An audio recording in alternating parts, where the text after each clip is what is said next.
Privyet, I am the Russian bot, and here's another installment of the Kremlin, the Russian bot spies on American debates. Today, I have my co-host HistoryNet. Introduce yourself, Yeah, there. and Brass of the Mister. Hello there, everyone. This is Mr.Brass. Nice to be here. Today, Um, today, comrades, we will be going over before it's too late. Of course, it's been a week now. The recent debate between Aaron Raw, a really aggressive atheist, and inspiring philosophy, a Christian apologist. So, what are your guys' thoughts? I got a good laugh out of it here and there, and Aaron Robb basically brought the feels, and he brought the studies because that's a bad thing to do. Bring studies when you're in a debate against Aaron Ra. Right. well, I mean, another funny thing is that he brought in logical positivism, which philosophers have lapped at for almost nearly 100 years. Right. Um, where he it's basically like a scientism cult that he believes in. Yeah, I heard that throughout his monologue. He was ranting about progress and these people are holding this. It was kind of funny because the whole discussion he was ranting about the religious right and politics and how they're trying to undermine society and take over the world, and yet the only person who was talking about politics throughout that whole debate or discussion was Aaron Raw himself. It wasn't inspiring philosophy. Yeah, hold on, guys. I'll be right back. Well, you have to remember he is a politician. I guess. Yeah, he tried to run for a representative of Congress or whatever in Texas. Yeah. So I mean that already tells you who's dishonest from off the bat. Yeah. You I will can't say, you can't be a politician and honest at the same time. Right. Well, politics corrupts. Yeah, you can either be honest or you can be a politician. You can't be both. Yeah. Well, I will say, I thought IP did relatively good, but I kind of hesitate to say he won the debate. I think if anything, it was a tie because I feel that in order to kind of refute a lot of Aaron Raw, you would have had to gone into the. Well, he brought a lot of really bad history as the kind of macro discussion for his evidence. And you would almost Yeah, I remember it was sort of funny that how he brought in saying Hitler was a Christian. Oh, it was not even 5 seconds into the debate, into Aaron Raw's monologue, we were neck deep in bullshit because within 5 seconds, Aaron Raw was saying that Christianity is quote the bloodiest religion. I'm like, whoa, who says that? And what's your evidence? And it was weird. Well, yeah, he used, for example, he said that Hitler was a Christian and that he used a quote that Hitler was talking about the Christian Socialist Party, which wasn't the Nazi Party. Yeah, I was going to say that was actually in Mein Kampf, Hitler was referring to a different movement known as the Christian Social Movement, and that movement was basing its anti-Semitism on kind of classical religious ideas. And Hitler was noting the difference between that movement, which was based on religion and anti-Semitism based on religious views, versus his National Socialist movement, which was based on racial knowledge. So Aaron Raw got that totally wrong. Well, yeah, that, and he was secular. Yeah, exactly. He was very this, even in his own notes when it's in the what they call, I can't remember. It's not Mein Kampf. It's the Table Talks. Yes. Yeah. He says, and he said that he desired the Nazi Party to be a secular party. Right.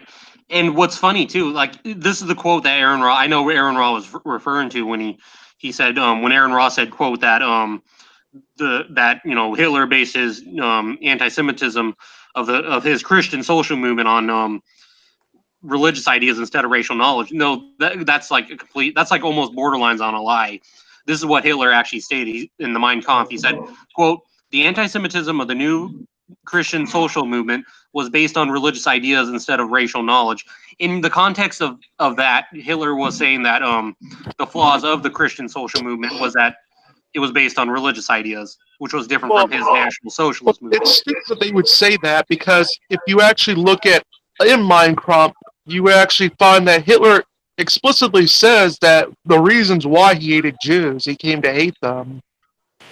And he mentioned how he felt he hated Jews for nationalist reasons.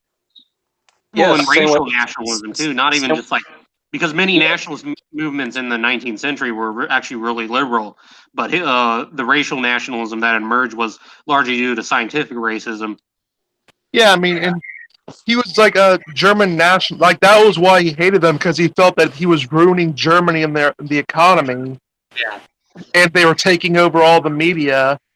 and And, also he felt that the whole kind of classical religious anti-Semitism was actually even worse because that gave Jews a way out to convert to Christianity and to integrate into German society. He thought that was the worst idea ever. also, if he was such a devout Christian or Catholic, then why did he ally with Mussolini, who was a staunch atheist and tried to bring back the Roman Empire, which was Jesus' actual killer?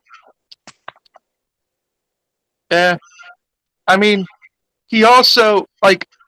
I will note this though that it's not like I mean, Hitler was also, you could say, sort of a product of his time as well when it comes to the anti-Semitism. Because if you actually know back, Germany has had. There's actually a big study on this. The There's actually a correlation between the sites that were the most deadliest for the Jews, where the Nazis rounded them up the most, and the ones that were happened to be the most targeted places for Jews in during the Great Plague. Germany, yeah. So I mean, and let's note this: there was a 600-year gap between the the Black Plague and Nazi Germany. Well, I was going to say the And flagellants. there's the Black Plague in the Spanish Inquisition as well. Well, but the flagellants, which was a heretical movement that had, they went around. The reason why they call themselves the flagellants was because they flogged themselves as the plague was going around, and they would attack Jewish communities. And also, not to mention, Emil Linigan was during the I want to say, was it the First Crusade? A group of renegade crusaders had, instead of going to the Middle East to fight the Muslims, they split off and attacked random Jewish communities. And even the Catholic Church was thought that was like awful, and that they condemned it and condemned Emil of Linigan as a heretic. Yeah, I mean, it was like I said. I mean, that just really it was actually an interesting story that went into it. Like it was, I'm actually making a video on it. Where yeah, I mean, it turns out like these cultural norms stayed in Germany for about at least more than 600 years. Well, the Germans have this is a little off topic now, but the Germans have in many ways tried to always had this kind of quest to take over Europe, because even during the time of the monarchs, many of the Russian czars actually had German lineage. Many of the French nobles also had German lineage. Many of the Austrian and Hungarian also had German lineage. So Germany tried, in a sense, to conquer Europe by, interbreeding with the elites of different countries and control Europe that way. This was, Yeah, huh? we're kind of going out in the weeds here. Yeah. But anyway, It is related to something that Aron said, though. well, yeah, you would.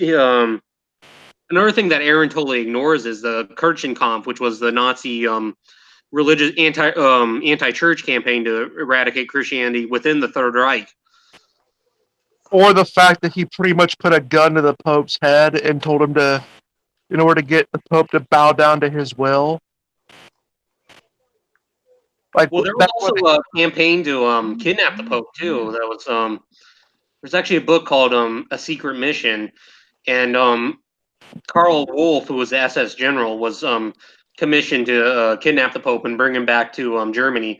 And the two factions, Heinrich Himmler wanted to execute the Pope immediately to celebrate a new soccer field, but Hitler wanted to use the Pope as a way to kind of as a leverage tool over the Western Allies. That's lovely. Yeah, exactly. But yeah, although it's funny is nowadays, if someone like Hitler tried that, people would be praising him for getting the Pope. Yeah, it was a little different in the 40s. In the early 40s, the reason why it was actually called off was because Karl Wolff feared that if he actually went through with the with the SS campaign to kidnap the Pope, it would cause uprisings, especially in Poland. They would now. Everyone would love it. Yeah. I mean, especially with the recent scandals. well, yeah.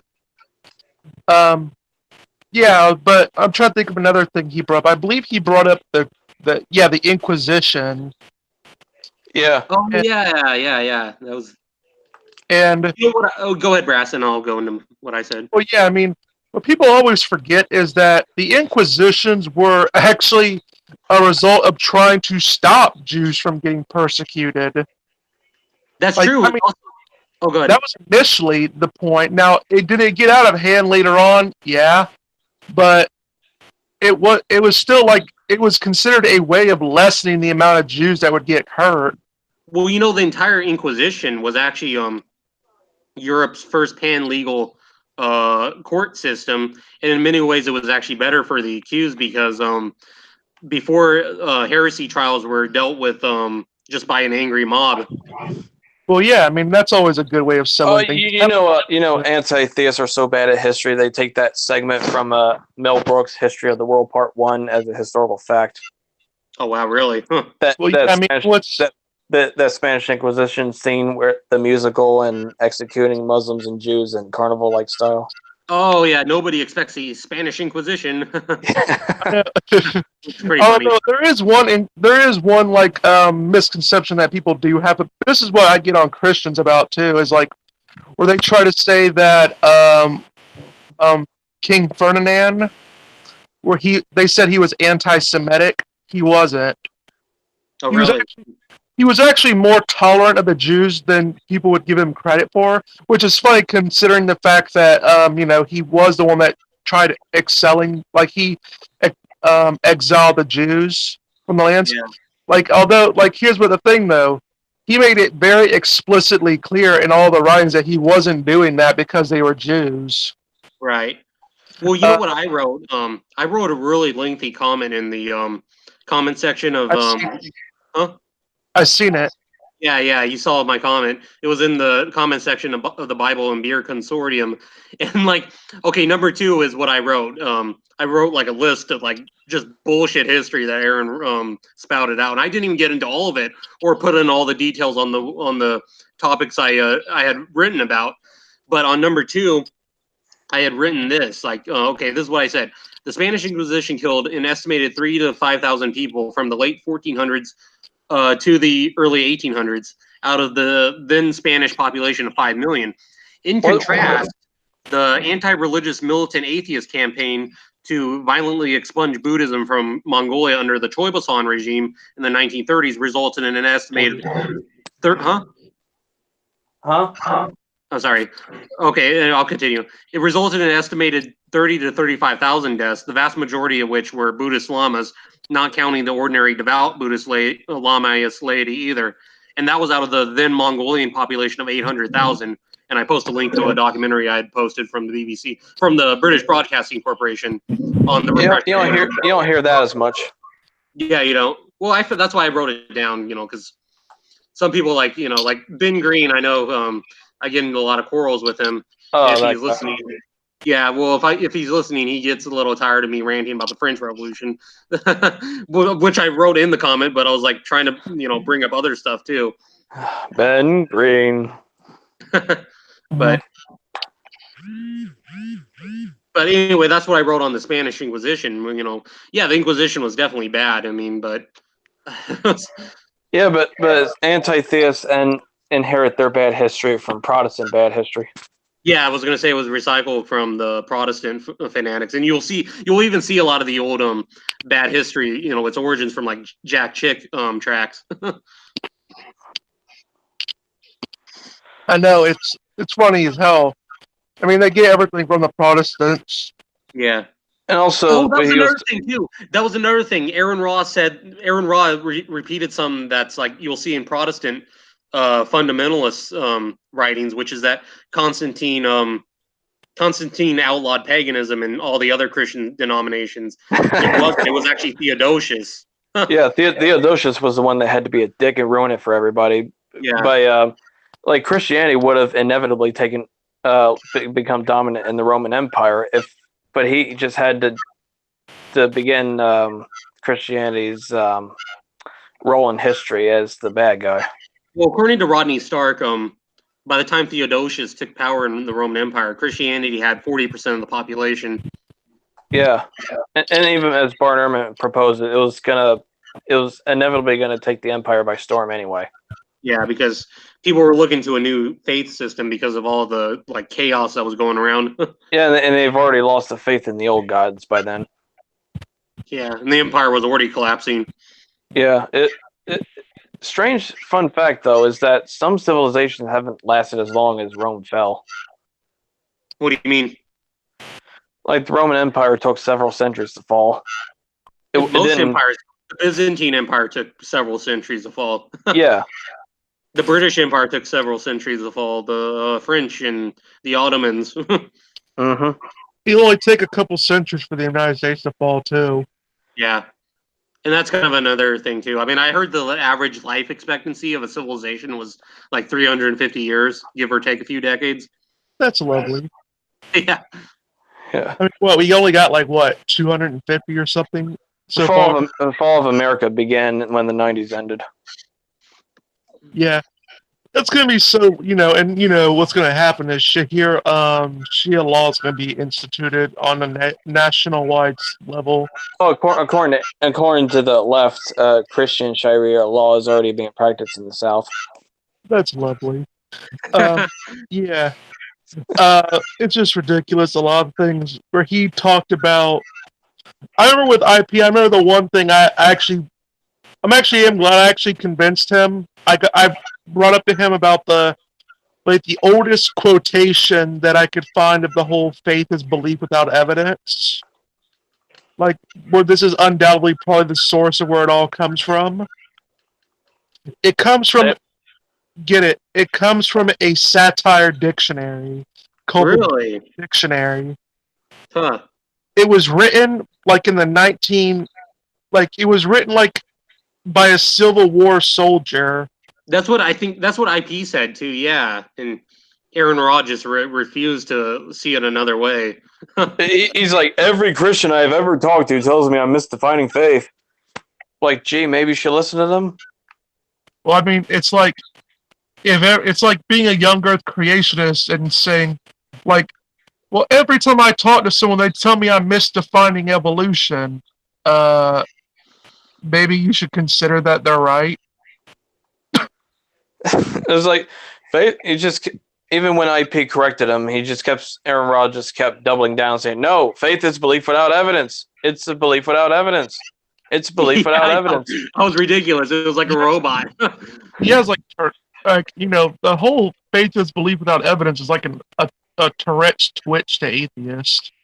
I know it's like so many of them, not all, but.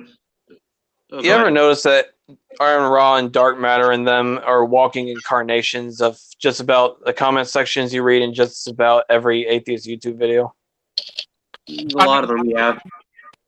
I've literally said that Aaron Ra is the physical embodiment of both a Klingon, a biker, and the atheist YouTube comment section.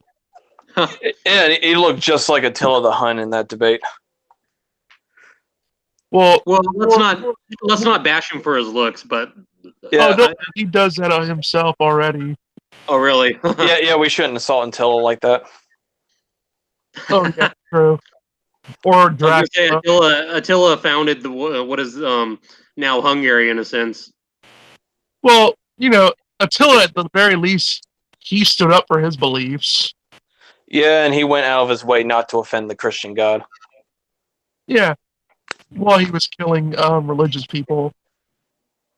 Well, that's kind of funny because, I personally believe that the Mongols actually kind of perfected the most perfect kind of oppression you could ever imagine. Because unlike the regimes of the 20th century, they never targeted specific institutions in the intelligentsia or religion or a specific religion.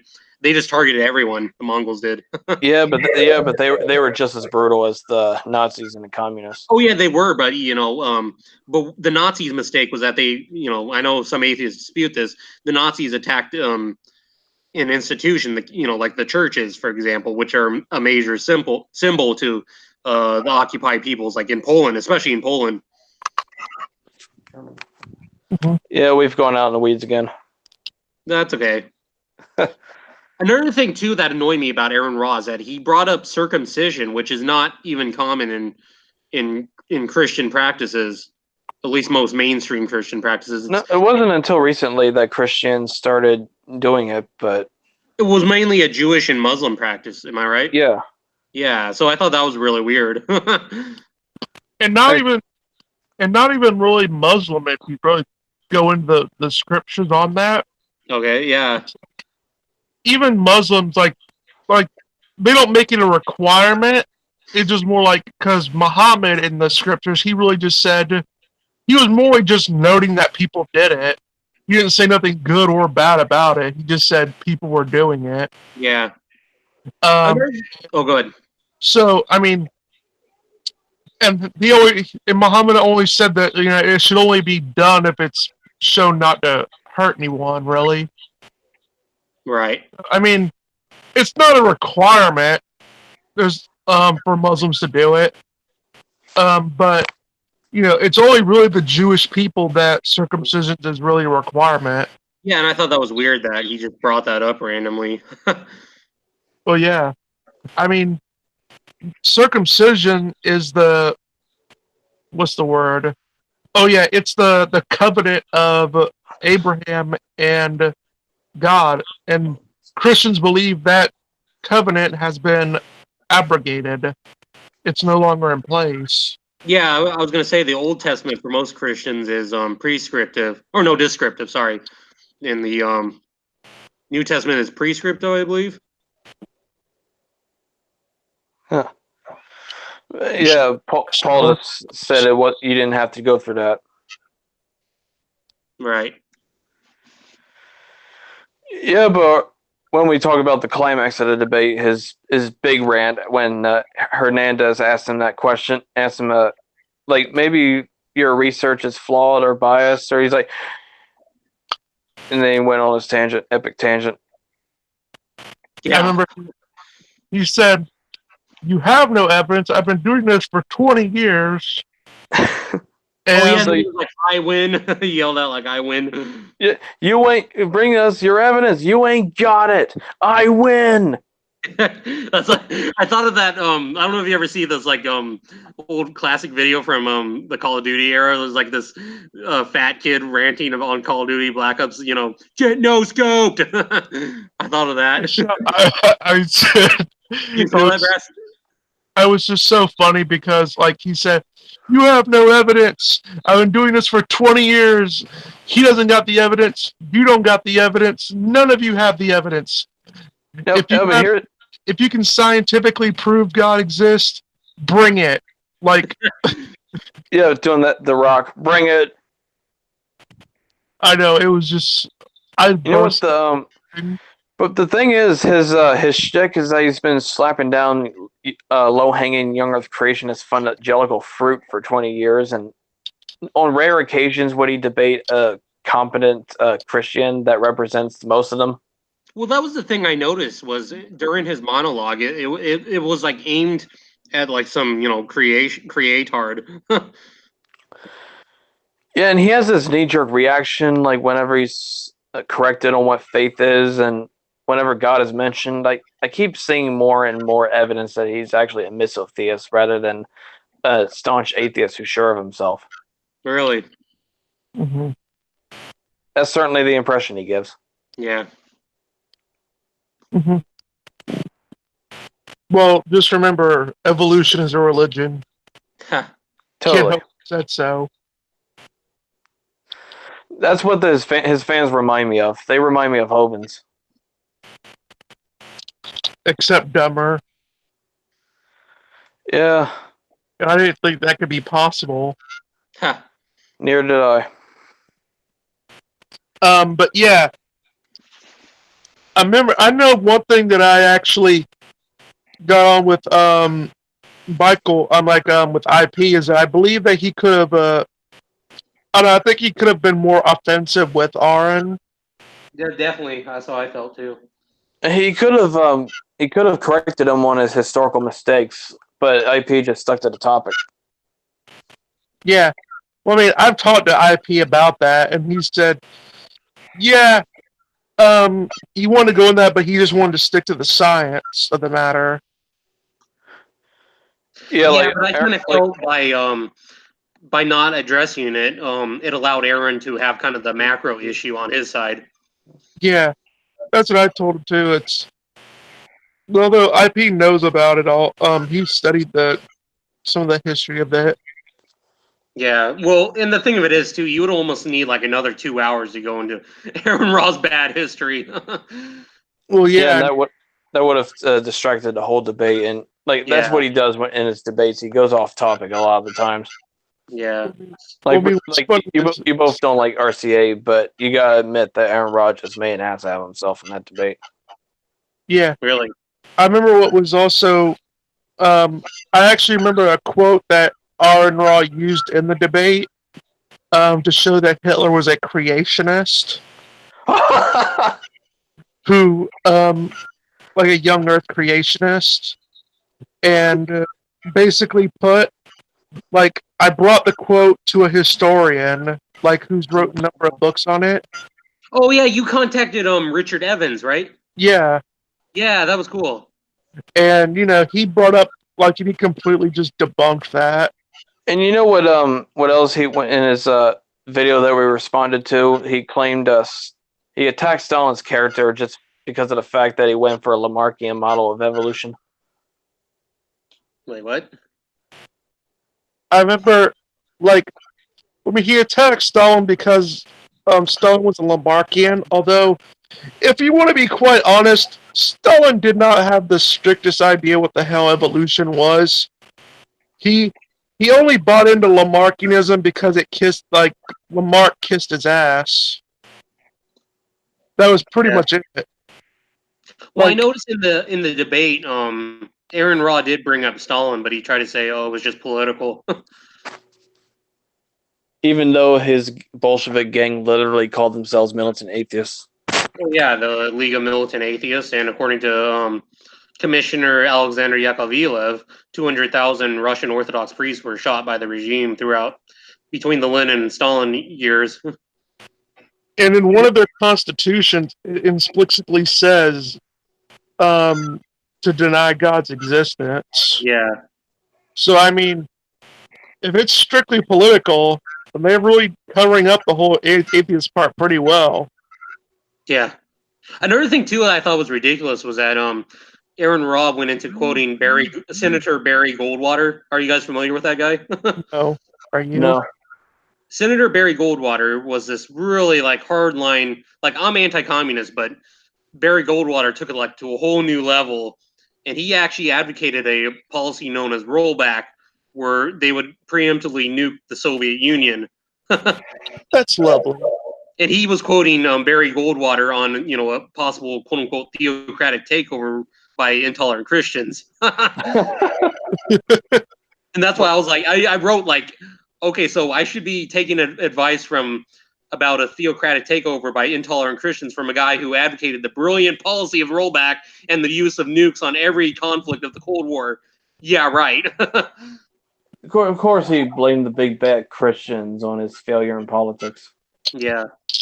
Well, I remember what's funny also is that, like, I'm trying to think of the word for it. It was just stupid. I believe he also went into the Crusades and stuff. Oh yeah. He didn't exactly use the term crusades, but he talked about the quote long wars between Christianity and Islam.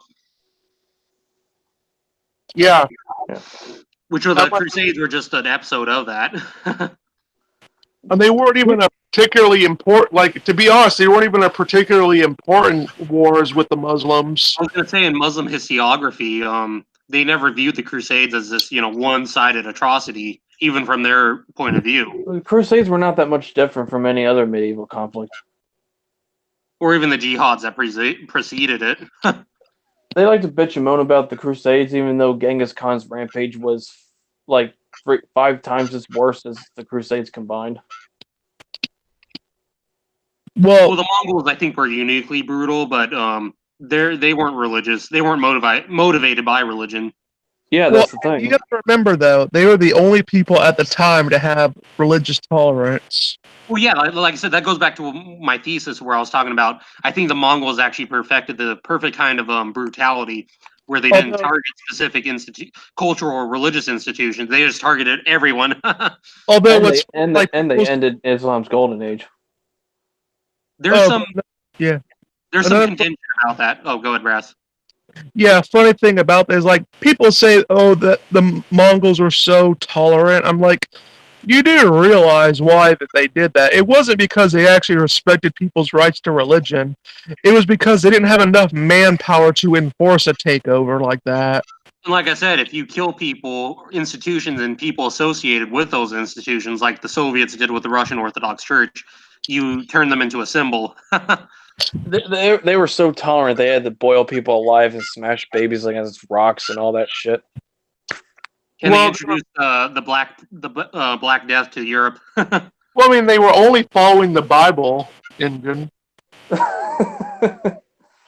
Yeah, that's another thing. They'll point to that as if it's a command from God, even though that was a wish that the Israelites wanted upon the Babylonians for what they've done to them. And it was another, they did that another time, and it wasn't like they said God commanded that, and really what's happening is God was just saying, this is what's going to happen if you guys keep it up.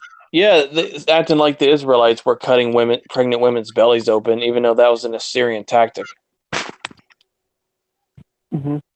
Yeah, but yeah, I will say the Mongols did have an interesting history because they united East and West for a period of time in the high Middle Ages. Well, I mean, you could just say they practice a crude form of abortion. Ha. They really just cared about a woman's right to choose. Yeah. So much so that they did it themselves. But I just always found their empire interesting because it was it was this vast Eurasian empire that stretched and it exploded faster than and was twice as big as the Roman Empire. Yeah. Well, what happened with the Mongols was that they kind of became integrated with the culture they had conquered. Like in China, they became Sinoized, and in the Islamic world, they became more Muslim. So that kind of split the Mongol Empire along those lines. and then you got the Turco-Mongols like Tamerlane. Yeah, exactly. What's funny is also he brought up the same paper that Matt Dillahunty brought up. It's a scientific paper where yeah, I noticed that too. By Gregory Paul, and it was not even a scientific study. Well, and also I could tell a lot where Aron Ra was getting his sources from. Like at one point, he was ranting about how quote unquote Christian conservatives censor sex scenes, but they want to enhance graphic violence. I know where he got that argument from. He got it from Brian Fleming's The God Who Was Not There, because that was his complaint with the Passion of the Christ movie. Mm-hmm. Yeah, calling it some anti-theists are so depraved that they'll call it a BDSM movie. Yeah. Well, I mean, one man's torture is another man's BDSM. But if you look at opinion polls, you will find that more. I guess I hate to use the term fundamentalist, but more committed Christians, quote unquote, they are consistent in the sense that they do oppose graphic violence, but they also do oppose excessive sex scenes too. Mm-hmm. Well, I mean, in IP, it was nice that IP actually made the distinctions between intrinsic religiosity and extrinsic religiosity. Yeah, but I kind of think he kind of got bogged down, I think, using that a little too much, I think. Mm-hmm. Well, I mean, there is a needed distinction between the two. That's true, yeah. I'm not saying, like I said, I'm not saying he shouldn't have said that, but... Yeah, Jim Majors got on your ass on that on Twitter. Who? Jim Majors, the disciple of Kairos. Oh. How did you get on me about that? You were both talking about intrinsic and extrinsic religiosity, and he sent you No, wait a minute. That was him in Epic Christ. Never mind. Oh yeah. But yeah, it was just funny like how that went on. But yeah, there is a neat distinction because extrinsically religious people, like I think that's a reason why a lot of people are deconverting in America. It's not so much because they actually believed it. It's just that it's no longer socially advantageous anymore to be Christian. So people are just saying, "Oh, well, I don't need to call myself a Christian anymore." Yeah, I've heard that because church rates have remained relatively the same since the 80s. I've heard. Since the 40s, really. 40s, yeah, early 40s. So I mean, like they'll say the church attendance is at the lowest rate it ever been at, and I'm like, no, it's the same level it's been at since the 40s. Yeah. It's doing, and so it's sort of a lie there, and it's mainly like the people that are leaving the church are basically people that didn't really believe in it to begin with. Yeah, they were what you call nominal or cafeteria Christians. Or extrinsically religious. Yeah. They just took the label Christian because of the fact that they grew up in a culture. Well, that and it had social advantages to it. Well, it's that and politics. Politics has also been a big riff in church attendances and stuff like that. Yeah, like a good example would be Saddam Hussein wasn't really a committed Muslim. He was just a cultural Muslim. Well, he only became more religious like in his last years. Yeah, as the Allied forces captured him. Well, yeah, I mean, you would become religious then. Yeah. They found him in a hole and everything. Yeah, and he had like a really long beard and looked like a hobo. Well, I mean, that's how all Muslims look. Ooh. Brass is gonna get us censored for anti-PC-ness.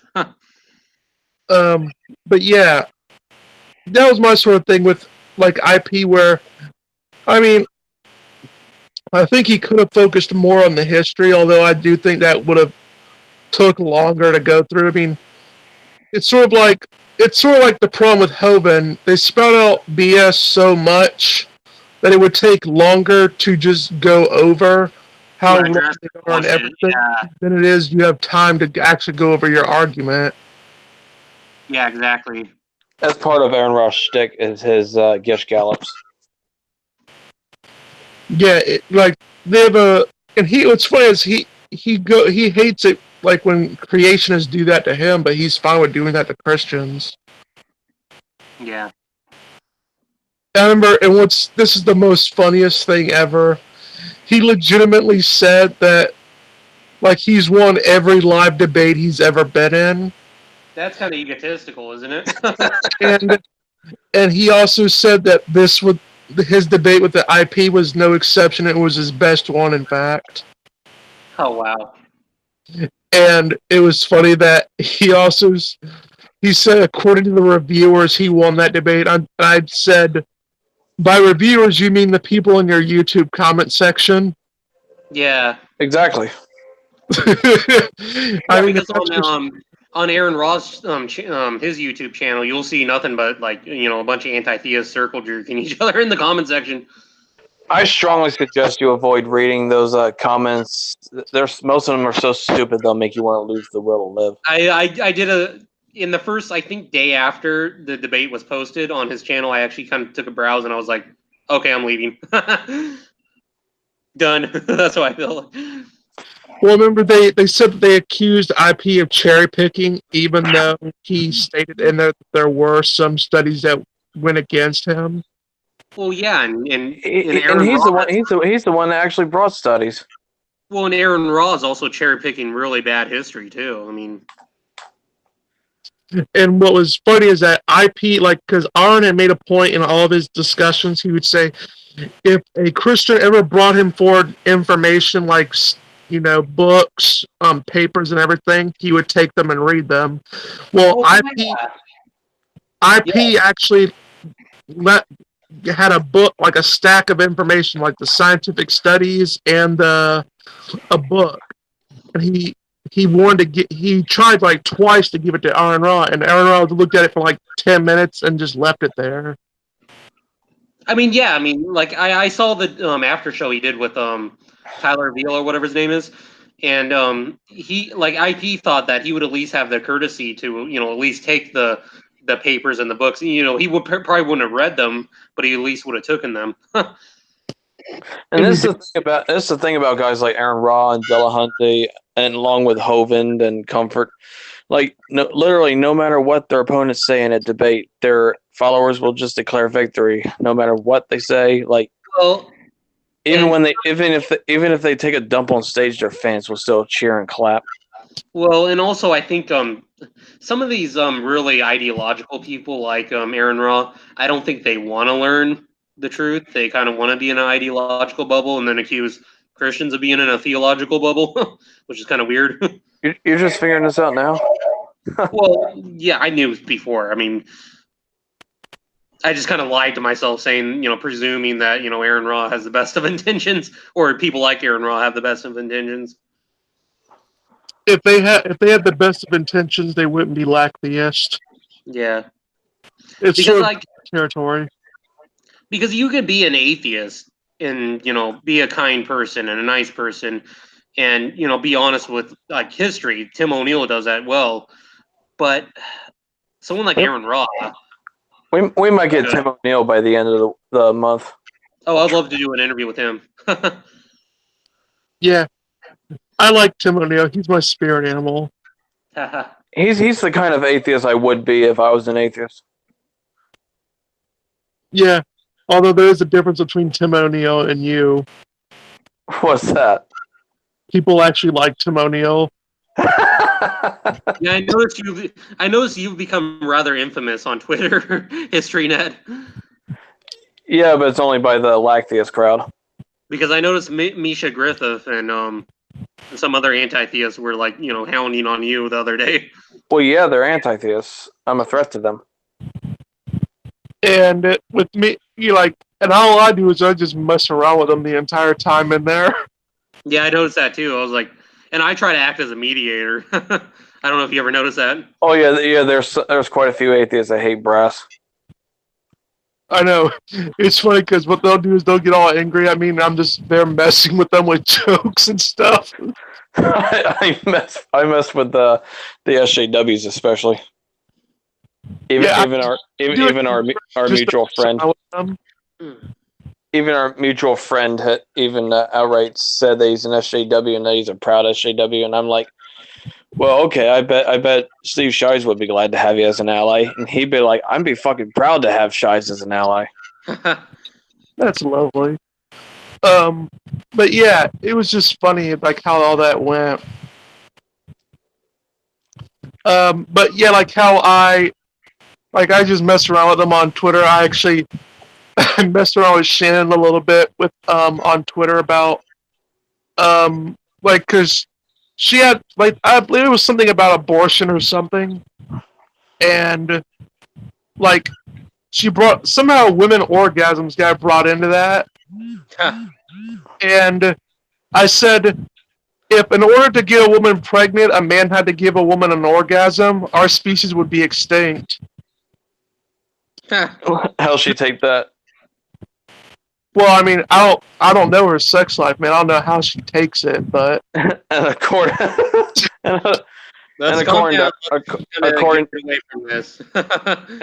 to her, you're a low integrity asshole. Well, I am. I never denied that. Did she say that jokingly or serious? I think she was serious about it, but yeah, I just literally on my Twitter, I'm called the Brass Troller. So I mean, it's like people know me ahead of time. But with IP and everything, it was funny because Aron, I remember what's funny, Aron and IP said that Aron was a nice guy after the debate, and they actually got to sat down and drink a beer and stuff. I don't really. I guess he might be personable in real life, but when you bring up God, he just comes off as a misotheist who definitely doesn't want there to be a God.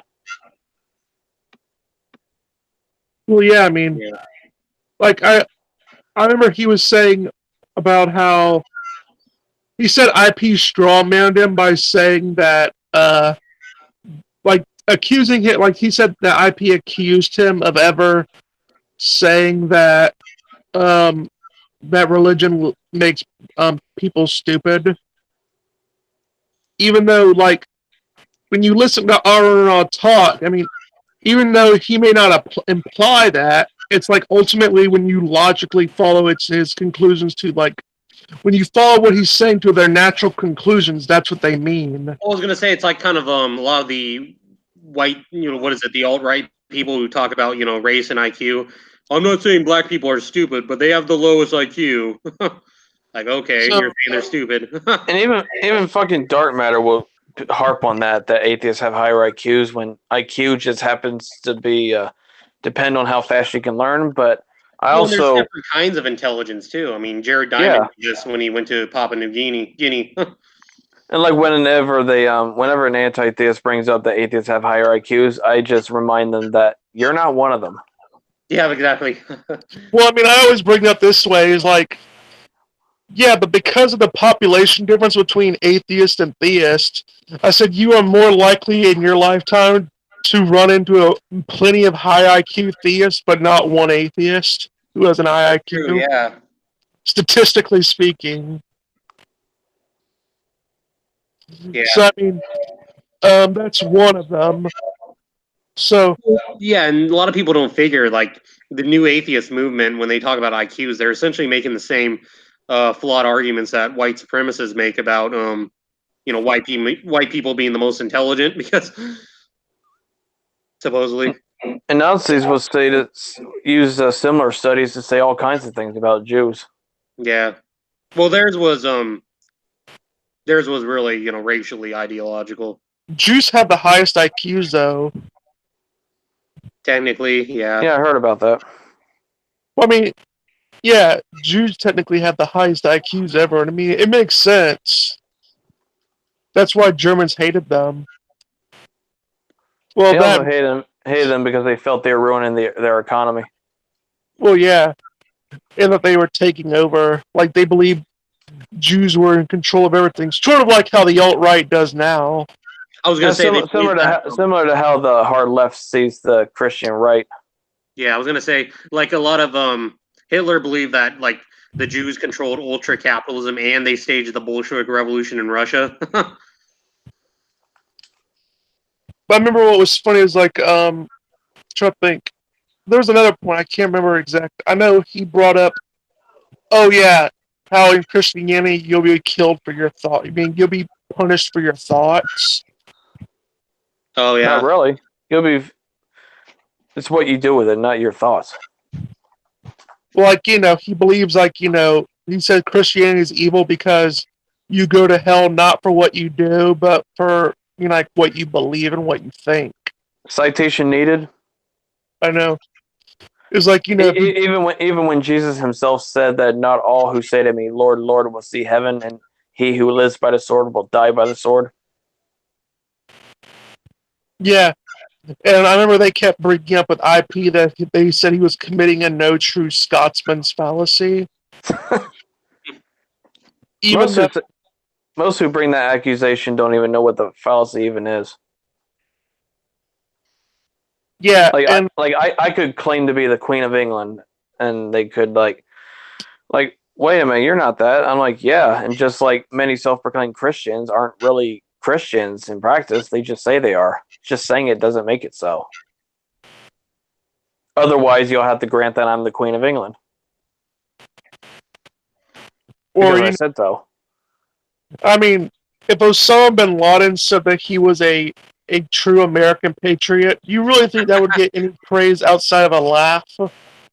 Yeah, exactly. I mean, like, it's just stupid with a lot of things. Oh yeah, I believe he tried to blame 9/11 entirely on Islam and religion, something like that. Who did? Aron. Really? In the debate? I didn't hear that. I'm not sure. I think he may have or may not have, or I know he said that Christianity was more violent than Islam, and I know that's bullshit from the start okay. because Yeah, according to the Encyclopedia of World Religions, all non-Islamic religions accounted for 3% of all conflicts. Islam accounted for 4%, combined of 7% for all religions, but non-religious it was 93%. So we know that's bullshit from the start. yeah. I remember it was so funny is that that's just how they always pan it out with. It always goes back to the bad history and a lot of the philosophical assumptions that they make. Like Aron, even though he hates the term, he is the term like a positivist, Oh yeah, where he believes science is like the only way you can know things. yeah. Although what's funny is he doesn't know that based on science. Well, and this is kind of a problem I have with a lot of the scientism people is that it gives them kind of a false impression that they're rational and reasonable, and they don't need it, to look at. It creates an ideology in a sense. Well, I mean, funny enough, ideology was completely like an atheist thing. Oh Where, yeah, I think you mentioned that before. yeah, I mean, it was invented by the term ideology was invented by an agnostic and used to be a counter to theology. you I know, was going to Steve say secularized. Steve McRae's not going to like this, but agnosticism was originally meant ignoramus in the Attic Greek. Oh really? Well, I mean, it is true. Like they probably wouldn't mind that because they say they don't know. Yeah. What's funny is even Aaron Raw, I mean not Aaron Raw, C. McRae, like even he thinks like logical positivism is stupid. Oh yeah, Aaron Raw also blocked him on Twitter. Oh, Aaron Raw blocked you? No, yeah, he blocked me and he blocked Steve, or I think Steve blocked him. Not really sure which one. Which. That's lovely. I know. I think Aaron blocked him. Yeah, he blocked me.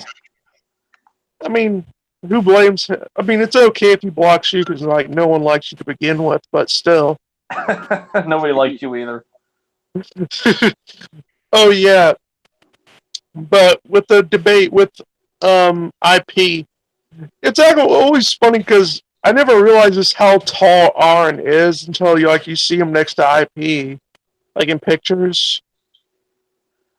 The Oh dude's yeah. huge. Oh yeah, and you also notice much of the comments against IP are about his voice. Well, yeah, Because and most they say he most sounds like comments he's about Aaron Raw are about his looks. yeah, those mean, hateful Christians saying I look like Genghis Khan and Attila the Hun. I mean, that's an insult to Genghis Khan and Attila the Hun. I was going to say Genghis Khan founded this fabulous but brutal empire that stretched across Eurasia and united East and West. I mean, at least he did something productive with his life. Yeah. Unlike us lowlives. Oh, there was another thing. Oh, what? Oh yeah, you go. I was gonna say, Aaron Raw also brought up Christianity and the founding fathers, or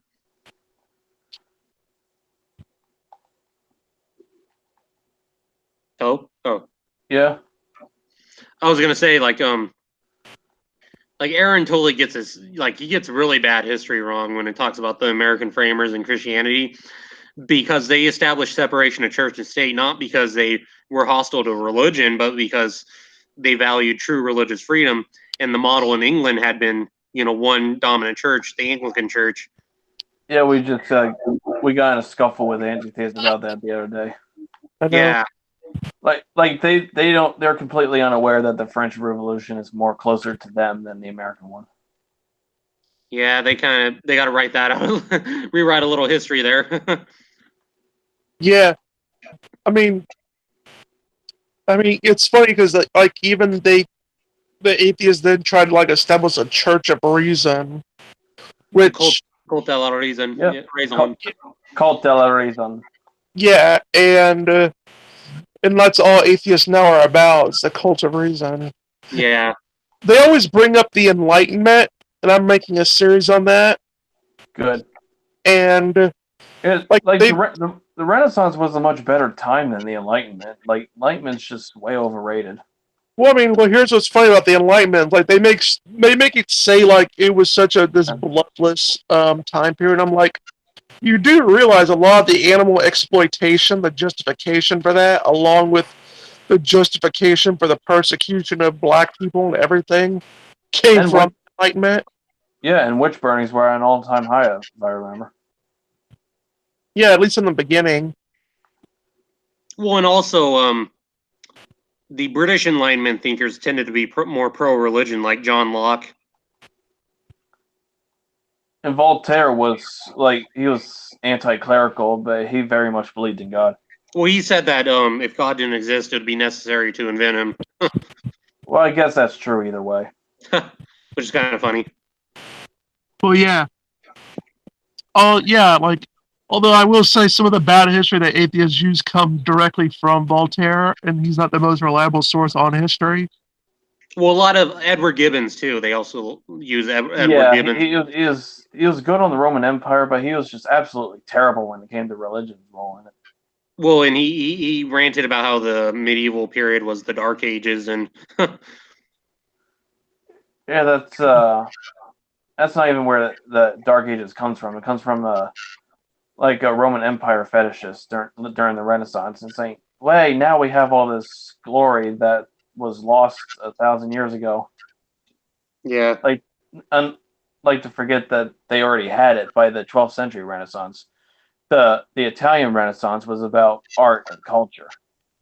Fun fact: you know, Gothic was actually an insult.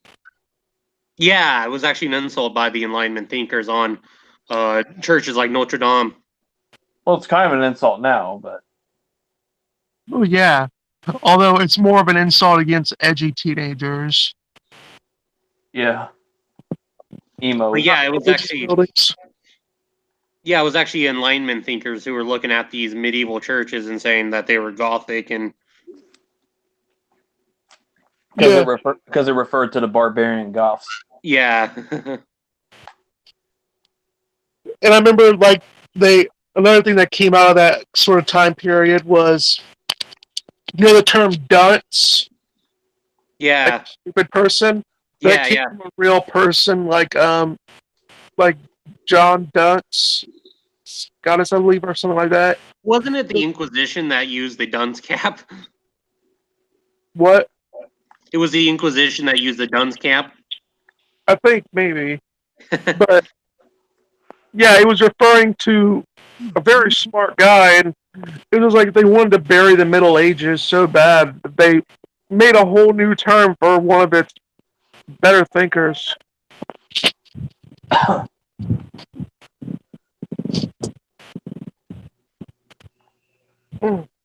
Another thing too, Aaron Raw talked about was slavery. Uh-huh. Yeah, go ahead. They love slavery. Yeah. What are you guys' opinion on Aaron Raw bringing that up and its historical relationship to Christianity? Well, he's wrong as usual, but antebellum slave owners and those in America in general, they cherry picked and misrepresented the shit out of the Bible in order to justify their slavery, but it was all about profit. The profit was their justification. Cherry picking the Bible and revising the Bible into the slave Bible just made them feel better about doing it. Yeah, and also it was Western Christendom that set a precedent. It's true that the West and Christianity did partake in slavery, but it was also the Christian West that was the first to set a precedent in abolishing slavery. Yeah, but they completely ignore that. But yeah, I always ask them, what excuse did atheist slave owners have? Also, even in the United States, which it's definitely true that in our history, our shameful history, this is a shameful aspect of our history, that slavery did last longer than in the United States than it did in other parts of the Western world. But even then, it was abolitionists who, Christian abolitionists, who were important in abolishing the system. So even that's negotiable. The radical Republicans, who, for example, who administrated the South in the postbellum period of the Reconstruction era, they were devoutly radical Christian abolitionists. Yeah, As was John C. Brown. He was an evangelical abolitionist, and he raided slave owners. And the Bible wasn't even the only justification for slavery. There was also the that pseudoscience, which was considered a science of the day, was Scientific pharaohology. racism. Yeah, pharaohology. Yeah. well, that and also a lot of people justified slavery on the grounds that it was the humanitarian thing to do. Well, I was going to say John C. Calhoun and Robert E. Lee. They believe that slavery was actually endearing to the black community. Yeah, they believed that the black community would never be able to adapt to society, so it was better to have them as slaves so they could be taken care of. You will still see that argument spouted around in many alt-right circles. That's lovely. Yeah. I mean, that's always funny. It's like, have you ever realized the most brutal dictators are the people that believe that they know what's best for everyone? Oh yeah, definitely. I always like bringing that up when talking to the left, because they think they know what's best for society. And if you don't agree with them, you're racist, sexist, homophobic, etc. Bigot and transphobic. I mean, you're apparently racist, Injun. Yeah, I'm so racist. I'm sleeping with a black woman who's Well, also hey, it worked for, Rican. it worked for Thomas Jefferson. Once Well, you go black, you never go back. They also like to claim he and Benjamin Franklin were atheists, even though they are nothing of the sort.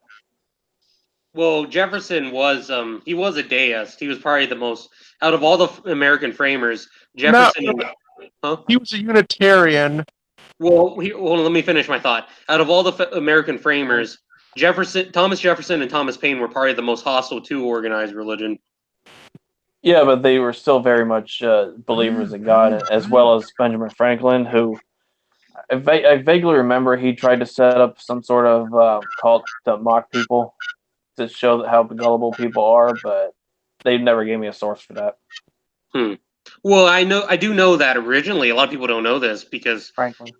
Benjamin Franklin, he actually proposed the original seal of the United States to be a depiction of the Exodus, where King George III would be, the tyrannical pharaoh, and the 13 colonists would be the 13 tribes of Israel escaping in England, which is or Egypt, which is supposed to be a reference to England.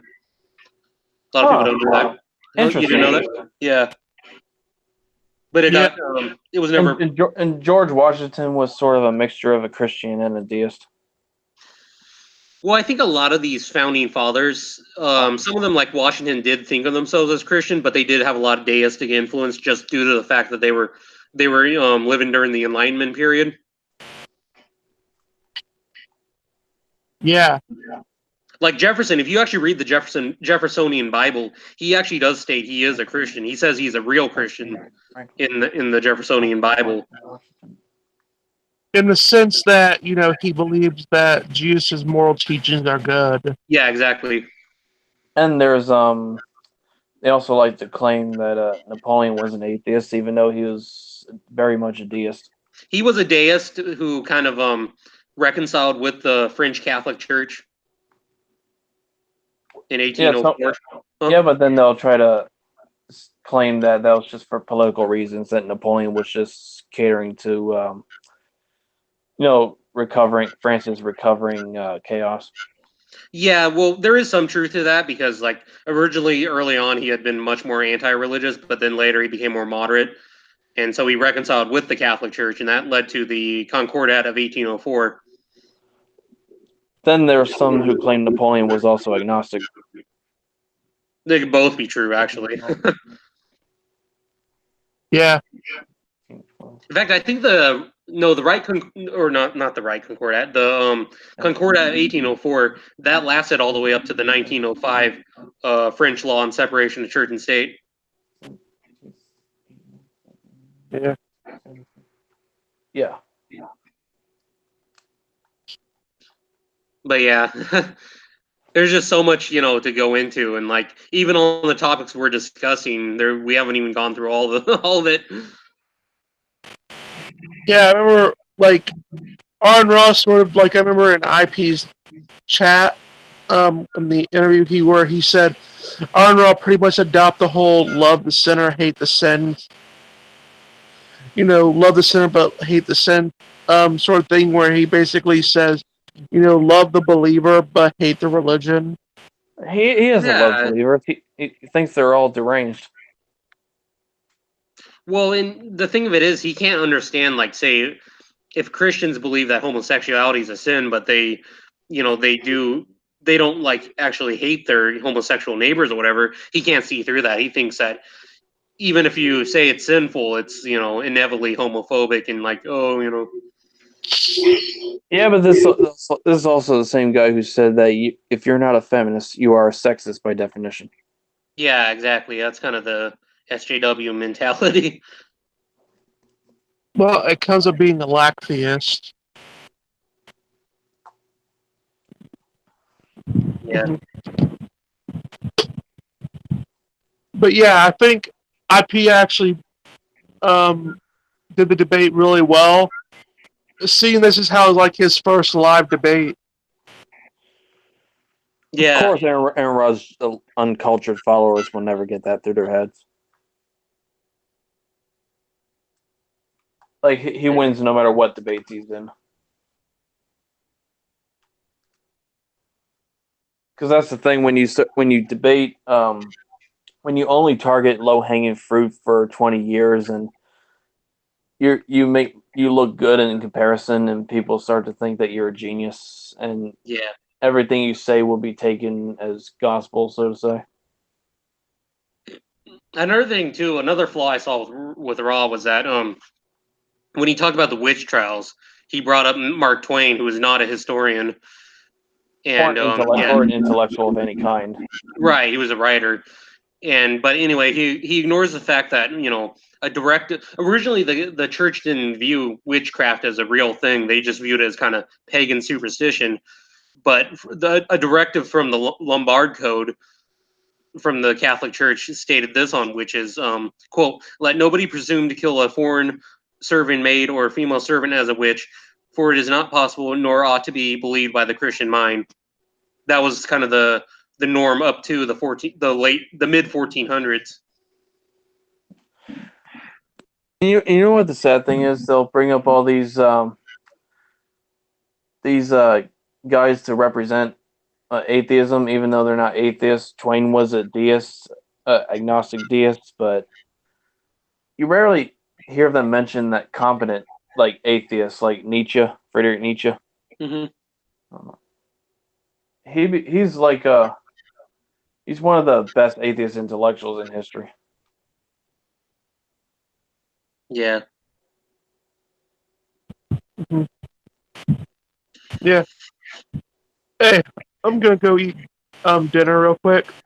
I'm gonna go eat dinner. Are we done here? Because like, I think we discussed everything really. Yeah, because like overall, my feeling is that like I said, I hesitate to say that IP won the debate, but I do think he did a good job. Well, of course he won. I mean, he was the only person that he brought the studies while Aaron Rod just ranted. Right. Well, any final thoughts other than that? Well, this is all for today. This is Mr. Brass saying goodbye and get wise. Peace. Well, you HistoryNet, got any final thoughts? Yeah, outside of biology, don't take Aaron Ross seriously for anything he says. Always take his claims with a grain of salt. Yeah, maybe one day we'll do a response video where we'll listen to his 25-minute monologue and we'll just go through each of his arguments and debunk it. Yeah, So, we should. Yeah, maybe Because- that'll probably be oh, go ahead. It's because somebody needs to do that. Yeah, maybe I'm thinking about starting a new series called "Let's Endure Bad History," and I want to respond to different ideological people who butcher history really bad. So, we'll definitely do that sometime down the line. But anyway, this has been the another podcast of the Russian bot, and we're saying Das Vidania, comrades.